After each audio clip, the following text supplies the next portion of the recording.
محمد مصطفیٰ جانے الحمد للہ رب العالمین والصلاة والسلام علیک یا صفوۃ الانبیاء والمرسلین اما بعد فاعوذ باللہ من الشیطان الرجیم بسم اللہ الرحمن الرحیم قال اللہ تبارک وتعالی فی القرآن الکریم یوم لا ينفع مال ولا بنون الا من اتى اللہ بقلب سلیم صدق اللہ العظیم وبلغنا رسولہ النبی الکریم۔ محترم ناظرین کرام، آپ کا میزبان محمد ثاقب اقبال شامی ARYQ TV کی اس لائیو ٹرانسمیشن کے ساتھ پروگرام تزکیہ قلب میں حاضر خدمت ہے۔ السلام علیکم ورحمۃ اللہ وبرکاتہ۔ محترم ناظرین، لاسٹ ایپیسوڈ میں ہم انسان کے فزیکل ہارٹ کو ڈسکس کر رہے تھے۔ آج کے اس پروگرام میں ہمارا موضوع ہوگا وہ اسباب جن کے ذریعے انسان کا اسپریچول دل کمزور ہو جاتا ہے، انسان کا روحانی قلب کمزور ہو جاتا ہے۔ ناظرین کرام، وہ اسباب جن کے ذریعے انسان کا روحانی دل کمزور ہوتا ہے یا بیمار ہو جاتا ہے، ان میں سے اکثر وہی اسباب ہیں جو انسان کے فزیکل دل کو کمزور کرتے ہیں، انسان کے فزیکل ہارٹ کو کمزور کرتے ہیں، یا انسان کا فزیکل ہارٹ بیماریوں میں مبتلا ہو جاتا ہے۔ یہ ایک عجیب و غریب مرحلہ فکر ہے، کیونکہ سائنسدان بھی اس بات کو قبول کر رہے ہیں۔ وہ لوگ جو ماضی میں انسان کے روحانی دل کے وجود کے منکر تھے، آج وہ تسلیم کر رہے ہیں کہ وہ اسباب جن کے ذریعے انسان کا اسپریچول دل بیمار ہو جاتا ہے، یہی وہ اسباب ہیں جن کے ذریعے انسان کا فزیکل دل بھی بیماریوں میں مبتلا ہو جاتا ہے۔ جیسا کہ ہم رسالت مآب صلی اللہ علیہ وآلہ وسلم کی احادیث میں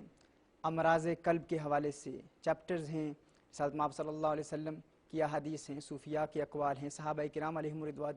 رضوان کے بے شمار اقوال ہیں۔ انسان کو اگر غصہ آئے، حسد، جیلسی، تکبر، یہ وہ تمام امور ہیں جن کے ذریعے انسان کا، وہ تمام اسباب ہیں جن کے ذریعے انسان کا روحانی دل کمزور ہوتا ہے۔ اور پھر انہی اسباب کی بنیاد پر پھر فورنیکیشن، اڈلٹری اور دیگر کرمنل ایکٹس، شراب کا پینا اور دیگر کرائم جو بھی جرم اسلام میں مینشن کیے گئے ہیں، ان کی بنیاد پر انسان کا روحانی دل کمزور ہو جاتا ہے۔ لیکن ناظرین اکرام، یہی وہ اسباب ہیں، ان میں سے اکثر وہی اسباب پائے جاتے ہیں جن کے ذریعے انسان کا فزیکل دل بھی بیمار ہو جاتا ہے۔ اب جب روحانی دل بیمار ہوتا ہے تو اس کی قسمیں ہیں، صوفیاء نے بیان کی ہیں: القلب المختوم علیہ، القلب المیت، القلب الشیطانی، القلب القاسی، القلب الغافل، القلب المرید۔ یہ تمام اقسام ہم انشاءاللہ فیوچر میں آنے والے ایپیسوڈز میں، لیکچرز میں ہم ڈسکس کریں گے اور دیکھیں گے کہ ہمارا قلب کیسا ہے، ہمارا دل کیسا ہے۔ لیکن جس امر کی طرف آپ کی توجہ مبذول کرنا چاہتا ہوں وہ یہ ہے کہ ہمارا فزیکل دل بھی انہی اسباب کے ذریعے بیمار ہوتا ہے۔ فزیکل دل کی بیماری کے حوالے سے رسالت مآب صلی اللہ علیہ وسلم کی احادیث ہیں جن کو ہم روحانی دل کی بیماری پر بھی وہ احادیث دلالت کرتی ہیں۔ حضور اکرم صلی اللہ علیہ وسلم نے ارشاد فرمایا: الا ان فی الجسد مضغۃ فاذا صلحت صلح الجسد كله فاذا فسدت فسد الجسد كله الا وهي القلب۔ رسالت مآب صلی اللہ علیہ وسلم کا یہ فرمان عالی شان، جس میں میرے آقا صلی اللہ علیہ وسلم فرماتے ہیں کہ انسان کے جسم میں ایک گوشت کا ٹکڑا ہے، ایک مدغہ ہے، ایک گوشت کا لوتھڑا ہے، اگر وہ درست ہو جائے تو سارا جسم درست ہو جاتا ہے، اور اگر وہ بیمار ہو جائے تو سارا جسم بیمار ہو جاتا ہے۔ الا وہی القلب، حضور نے ارشاد فرمایا کہ وہ دل ہے۔ The Messenger of Allah صلی اللہ علیہ وسلم said that there is a piece of flesh in a human body which if it is corrupt then the entire heart will be corrupted, and if that is sound, if that piece of flesh is sound in the human body, then the entire body will remain sound. And Rasulullah صلی اللہ علیہ وسلم said that is the human heart۔ ناظرین کرام، ہم یہ سمجھنا چاہیں گے کہ وہ کون سی بیماریاں ہیں، وہ کون سے اسباب ہیں جن کے ذریعے انسان کا روحانی دل بیمار ہوتا ہے، اور وہی بیماریاں انسان کے فزیکل دل کو بھی بیماریوں میں مبتلا کر دیتی ہیں۔ اس حوالے سے دا ہارٹ میتھ انسٹیٹیوٹ نے اپنی ایک لیبارٹری کی ایک ایکسپیریمنٹ کی، اور وہ کہتے ہیں کہ when people focus on their hearts and activate a core heart feeling such as love, care or appreciation, this focus changes their heart rhythms immediately. When positive emotions such as happiness, compassion, care and appreciation are activated, there is increased production of DHEA in the human body, a hormone that fights aging in human beings. If the heart suffers from spiritual diseases such as envy, anger or hate, DHEA production is reduced. ناظرین ہم یہ کہتے ہیں کہ جس طرح انسان کے اسپریچول ہارٹ، انسان کے روحانی قلب میں کمزوری پیدا ہو جاتی ہے، جب انسان میں تکبر پیدا ہو جائے، غصہ آ جائے، جیلسی پیدا ہو جائے، حسد پیدا ہو جائے، لوگوں سے نفرت انسان کے دل میں پیدا ہو جائے، تو اس نفرت کی وجہ سے انسان کا روحانی دل تو کمزور ہوتا ہی ہے. یہ کہتے ہیں کہ یہ ایسے اثرات انسان کے فزیکل دل پر مرتب کرتا ہے کہ انسان کے فزیکل دل کو جو ہارمونز انسان کے فزیکل دل کے لیے پروٹیکشن مہیا کرتے ہیں، تحفظ مہیا کرتے ہیں، انہیں DHEA کہتے ہیں. یہ انسان کو بڑھاپے اور کمزوری کے وقت انسان کو تحفظ مہیا کرتے ہیں، انسان کو پروٹیکشن دیتے ہیں. یہ کہتے ہیں کہ انسان کو وہ ہارمون جو انسان کو پروٹیکشن دیتے ہیں اور بڑھاپے میں انسان کی مدد کرتے ہیں یا انسان کے فزیکل ہارٹ کو تحفظ مہیا کرتے ہیں، انسان جب غصے میں آتا ہے یا انسان جب حسد کرتا ہے یا جب انسان کسی سے نفرت کا اظہار کرتا ہے یا انسان ناخوش ہوتا ہے یا انسان میں ایک ایسی کیفیت پیدا ہوتی ہے جس میں وہ چاہتا ہے کہ میں ہی سب کچھ ہوں اور میرے علاوہ کوئی شخص کوئی صلاحیت نہیں رکھتا، کہا کہ اس سے انسان کے فزیکل دل پر بھی اثرات مرتب ہوتے ہیں، کیونکہ یہ جو DHEA ہارمونز ہیں یہ ان کی پروڈکشن ریڈیوس ہو جاتی ہے، یہ کم ہو جاتے ہیں، جس کی وجہ سے انسان کا فزیکل دل بھی کمزور سے کمزور تر ہوتا چلا جاتا ہے اور بیماریوں میں مبتلا ہو جاتا ہے. ناظرین اکرام، اگر ہم غور کریں یہ تو فقط ایک فیکٹر تھا، اس کے علاوہ ہم جانتے ہیں کہ رسالت مآب صلی اللہ علیہ وسلم کی ٹریڈیشنز اور صوفیاء کے اقوال اور قرآن کریم کی آیات بھی اس پر دلالت کرتی ہیں کہ انسان کچھ ایسے امور ہیں جن کے ذریعے انسان کا روحانی دل بیمار ہو جاتا ہے. مثال کے طور پر زیادہ کھانا کھانا، اس سے انسان کا اسپریچول دل، انسان کا روحانی قلب کمزور ہو جاتا ہے. اب زیادہ کھانا کھانے سے انسان کا فزیکل دل بھی کمزور ہو جاتا ہے. زیادہ کھانا کھانے کے حوالے سے اور پیٹ بھر کر کھانا کھانے کے حوالے سے رسالت مآب صلی اللہ علیہ وسلم کی احادیث سماعت فرما لیں. حضور اکرم صلی اللہ علیہ وسلم کی ایک حدیث سنن ابن ماجہ میں ہمارے آقا صلی اللہ علیہ وسلم نے ارشاد فرمایا، آدمی اپنے پیٹ سے زیادہ برا برتن نہیں بھرتا، انسان کے لیے چند لقمے کافی ہیں جو اس کی پیٹھ کو سیدھا رکھیں، اگر ایسا نہ کر سکے تو 1/3 کھانے کے لیے، 1/3 پینے کے لیے اور 1/3 سانس لینے کے لیے. The Prophet of Allah sallallahu alayhi wasallam said, no man fills a vessel worse than his stomach. A few morsels are enough for the son of Adam alayhi salam to keep his back upright. But if he must eat more, then he should fill 1/3 of his stomach with food and 1/3 of his stomach with water and leave 1/3 empty for the air. یہ رسالت مآب صلی اللہ علیہ وآلہ وسلم کا کھانے کے حوالے سے میرے آقا صلی اللہ علیہ وسلم کی یہ تعلیم ہے، اور یہی وجہ ہے کہ رسالت مآب صلی اللہ علیہ وسلم the Prophet صلی اللہ علیہ وسلم lived with a flat belly and رسول اللہ صلی اللہ علیہ وسلم he passed away with a flat belly. میرے آقا صلی اللہ علیہ وسلم کا ساری زندگی میں کبھی بھی رسالت مآب صلی اللہ علیہ وسلم کا پیٹ بڑا نہیں ہے. میرے آقا صلی اللہ علیہ وسلم کا پیٹ ہمیشہ اندر ہی رہا ہے، اور یہ رسالت مآب صلی اللہ علیہ وسلم کی وہ تعلیمات ہیں جو کھانے کے حوالے سے، اور اس کے علاوہ بھی بے شمار ایسی احادیث ہیں. ایک اور حدیث آپ سماعت فرما لیں. حضور اکرم صلی اللہ علیہ وسلم ارشاد فرماتے ہیں، جب بندہ اپنے کھانے میں کمی کرتا ہے تو اس کا جوف نور سے معمور کر دیا جاتا ہے. یعنی جب انسان کم کھانا کھاتا ہے تو اس کا سینہ نور سے منور ہو جاتا ہے، نور سے معمور کر دیا جاتا ہے. الجامع الصغیر کی یہ روایت تھی. اس کے علاوہ سیدنا عبداللہ ابن عمر رضی اللہ تعالیٰ عنہ روایت فرماتے ہیں کہ حضور اکرم صلی اللہ علیہ وسلم نے ایک شخص کی ڈکار سنی تو فرمایا، اپنی ڈکار کم کر، اس لیے کہ قیامت کے دن سب سے زیادہ بھوکا وہ شخص ہوگا جو دنیا میں زیادہ پیٹ بھرتا ہوگا. یہ ترمذی کی روایت ہے. میرے آقا صلی اللہ علیہ وسلم نے اس حدیث میں بھی ارشاد فرمایا کہ انسان کو کھانا کم کھانا چاہیے۔ حضرت سفیان ثوری رضی اللہ تعالیٰ عنہ فرماتے ہیں کہ دل کی سختی کے دو اسباب ہیں، دل کی سختی کے دو کوزز ہیں، دو ریزنز ہیں، دو اسباب ہیں۔ پہلا سبب ہے پیٹ بھر کر کھانا، اور دوسرا زیادہ باتیں کرنا، زیادہ بولنا۔ ناظرین کرام، جب انسان پیٹ بھر کر کھانا کھاتا ہے، اگر آپ ایکسپیریمنٹ خود بھی کر لیں اور دیکھ لیں، یہ تجربہ کر لیں کہ انسان کو عبادت میں سرور نہیں آتا، عبادت کی حلاوت اور مٹھاس انسان محسوس نہیں کرتا۔ اگر آپ کسی محفل میں چلے جائیں جہاں ذکر اللہ کی محفل ہو یا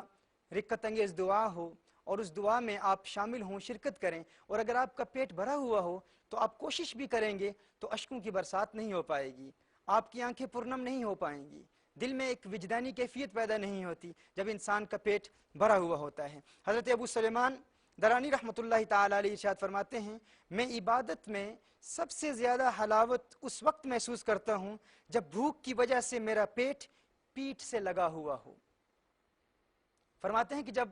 بھوک کی وجہ سے بھوک کی اتنی شدت محسوس کروں کہ میرا پیٹ پیٹھ سے لگا ہوا ہو، اس وقت عبادت میں بہت حلاوت اور بہت زیادہ مٹھاس محسوس کرتا ہوں۔ اور امام اعظم ابو حنیفہ رحمۃ اللہ تعالیٰ علیہ ارشاد فرماتے ہیں کہ جب دنیا کا کوئی اہم کام یاد آ جائے تو اسے پورا کرنے سے پہلے کھانا مت کھاؤ۔ انسان کو دنیا کا کوئی اہم کام یاد آ جائے، کوئی امپورٹنٹ کام ہو، کوئی ضروری کام ہو، تو امام اعظم ابو حنیفہ رحمۃ اللہ تعالی علیہ کی تعلیم یہ ہے، آپ فرماتے ہیں کہ وہ کام پورا کرنے سے قبل کھانا ہرگز نہیں کھانا چاہیے، یعنی پیٹ اس وقت بھرا ہوا نہ ہو۔ فرمایا فَإِنَّ الْأَكْلَ يُغَيِّرُ الْعَقْلَ، عقل کہتے ہیں کھانے کو، اور عقل کہتے ہیں دماغ کو، عقل کو، ذہانت کو، سمجھ کو۔ فرماتے ہیں فَإِنَّ الْأَكْلَ يُغَيِّرُ الْعَقْلَ، کہ عقل انسان کے عقل کو تبدیل کر دیتا ہے، کھانا انسان کے عقل کو ختم کر دیتا ہے۔ تو ان احادیث اور اسلاف کی روایات اور اولیاء کاملین کے فرمان سے یہ بات واضح ہو جاتی ہے کہ رسالت مآب صلی اللہ علیہ وسلم نے ہمیں کم کھانے کی تعلیم ارشاد فرمائی۔ ناظرین کرام، اگر ہم غور کریں، بے شمار ایسی روایات ہیں جن سے اس بات کی بھی وضاحت ہوتی ہے کہ جو انسان کم کھاتا ہے اس کا روحانی قلب، اس کا اسپرچل قلب، جس طرح ہم نے پہلے بیان کیا کہ ہمارے اس فزیکل ہارٹ کے اندر ہمارا ایک اسپرچل ہارٹ ہے، اور اسپرچل ہارٹ کا فزیکل ہارٹ سے ایک ربط ہے، ایک انسلاک ہے، ایک تعلق ہے، ایک افینٹی ہے، ایک لنک ہے۔ جب انسان کا اسپرچل ہارٹ کمزور ہو جاتا ہے تو انسان کا فزیکل ہارٹ بھی کمزور ہوتا ہے۔ اس حوالے سے ہم نے عرض کیا کہ ان احادیث اور ان روایات سے یہ بات واضح ہو جاتی ہے کہ جب انسان کم کھاتا ہے تو اسپرچل ہارٹ طاقتور ہوتا ہے، انسان زیادہ کھاتا ہے تو روحانی قلب کمزور ہو جاتا ہے۔ اب ہم دیکھیں گے کہ کیا جدید سائنس بھی یہی کہتی ہے انسان کی فزیکل ہارٹ کے حوالے سے یا نہیں، تو آپ سماعت فرما لیں۔ یہ ڈپارٹمنٹ آف ہیلتھ یو کے کی ایک تحقیق ہے، وہ کہتے ہیں among the physical diseases of the heart, the major one is the coronary heart disease. This occurs when the arteries that supply the heart with blood and oxygen become narrowed because of deposits of cholesterol on the artery walls. If not enough oxygenated blood can reach the heart, then an angina attack results. In more severe cases, if the supply of blood is completely cut off from a portion of the heart, a heart attack will result. حضرین اکرام، یہ کہتے ہیں کہ انسان کے جسم میں، جس طرح ہم نے پہلے بھی ڈسکس کیا کہ انسان کا قلب، انسان کا فزیکل ہارٹ انسان کے جسم میں خون پمپ کرتا ہے۔ یہ جو خون پمپ کرنے کی آرٹریز ہیں، یا جن آرٹریز یا جن شریانوں یا رگوں کے ذریعے سے انسان کا خون انسان کے دل میں جاتا ہے، اگر یہ رگیں تنگ ہو جائیں، اگر یہ کمزور ہو جائیں، اگر یہ تنگ ہو جائیں، چونکہ اگر انسان بہت زیادہ مرغن غذائیں یا چکناہٹ والی چربی یا فیٹس انسان بہت زیادہ کھائے، اور اگر انسان اس طرح کھانا کھائے کہ احتیاط نہ کرے، اور جس طرح میرے آقا صلی اللہ علیہ وسلم نے ارشاد فرمایا ہے کہ 1/3 کھانے کے لیے، 1/3 پینے کے لیے اور 1/3 ہوا کے لیے، اگر اس کا اہتمام نہ کیا جائے اور بہت زیادہ مرغن کھانے انسان کھائے تو اس کا انسان کے دل پر اثر یہ پڑتا ہے کہ انسان کی وہ جو آرٹریز ہیں، وہ جو رگیں ہیں، وہ بہت تنگ ہو جاتی ہیں، وہ تنگ ہو جاتی ہیں جن کی وجہ سے انسان کا خون انسان کے دل تک نہیں پہنچ پاتا، اور اس کا اثر یہ ہوتا ہے کہ اگر وہ تنگ ہو جائیں تو انسان کو اٹیکس ہوتے ہیں، جس کا انہوں نے بیان کیا کہ انجائنا اٹیک انسان پر ہوتا ہے، اور اگر وہ بالکل بند ہو جائیں تو ہارٹ اٹیک بھی ہوتا ہے۔ ناظرین کرام، اگر ہم غور کریں، حضور اکرم صلی اللہ علیہ وآلہ وسلم نے انسان کے روحانی دل کے متعلق بھی یہی ارشاد فرمایا ہے۔ رسالت میں آپ صلی اللہ علیہ وسلم ارشاد فرماتے ہیں، حدیث شریف میں ہے، بے شک شیطان انسان میں خون کی طرح گردش کرتا ہے، تو بھوک اور پیاس کے ذریعے اس کے راستے تنگ کرو۔ بھوک اور پیاس کے ذریعے شیطان کے راستوں کو تنگ کرو۔ ان الشیطان یجری فی الانسان مجری الدم، شیطان انسان کے جسم میں خون کی طرح گردش کرتا ہے، اور حضور اکرم صلی اللہ علیہ وسلم ارشاد فرماتے ہیں، اگر تم شیطان کے راستوں کو تنگ کرنا چاہتے ہو تو اس کا طریقہ کار کیا ہے؟ بھوک اور پیاس کے ذریعے شیطان کے راستوں کو تنگ کرو۔ جب ہم نے سائنسدانوں کی بات پڑھی تو معلوم ہوا وہ کہہ رہے ہیں کہ زیادہ کھانا انسان کے لیے خون کے راستوں کو بند کرتا ہے، خون کے راستوں کو تنگ کرتا ہے۔ اگر کوئی انسان یہ چاہتا ہے کہ اسے ہارٹ اٹیک ہو تو وہ زیادہ کھانا کھاتا رہے، اگر وہ چاہتا ہے کہ اسے یہ تکلیفیں ہوں، اس کا فزیکل ہارٹ ڈیزیز ہو جائے تو وہ زیادہ کھانا کھا سکتا ہے، اور اگر کوئی شخص یہ چاہتا ہے کہ شیطان کے لیے رستے ہموار ہوں، شیطان کے لیے انسان کے دل میں جو رستے تیار کیے گئے ہیں اگر وہ وسیع ہو جائیں تو وہ زیادہ کھانا کھا سکتا ہے۔ لیکن یہ دونوں باتیں انسان کے فزیکل ہارٹ میں بھی پائی جاتی ہیں، انسان کے اسپریچول ہارٹ میں بھی پائی جاتی ہیں، انسان کے روحانی قلب میں بھی پائی جاتی ہیں، انسان کے جسمانی قلب میں بھی پائی جاتی ہیں۔ یعنی اگر انسان زیادہ کھائے تو انسان کے روحانی قلب کو بھی نقصان ہوتا ہے اور انسان کے جسمانی قلب کو بھی نقصان ہوتا ہے۔ یہ زیادہ کھانے کا نقصان ہے۔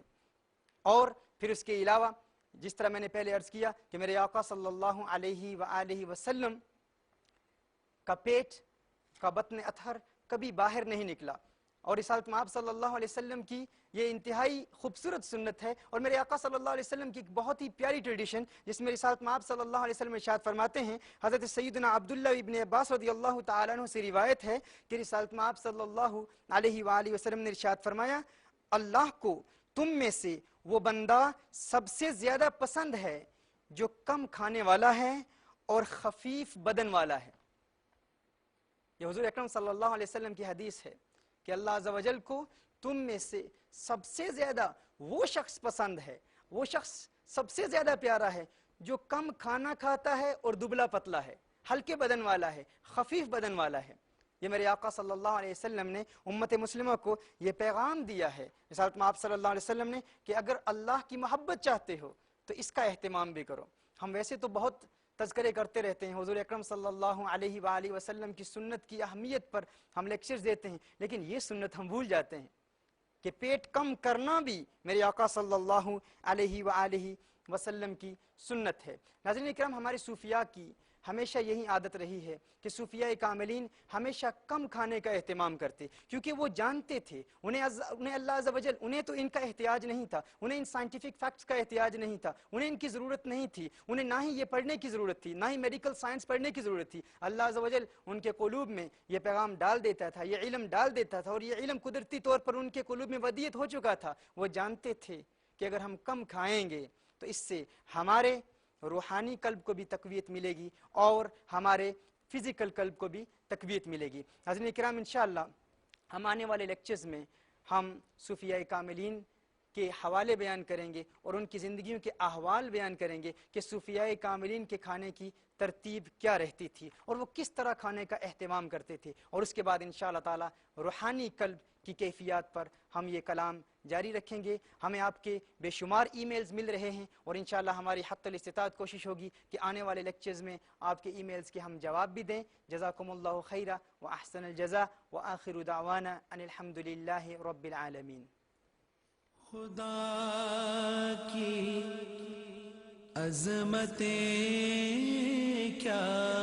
ہیں،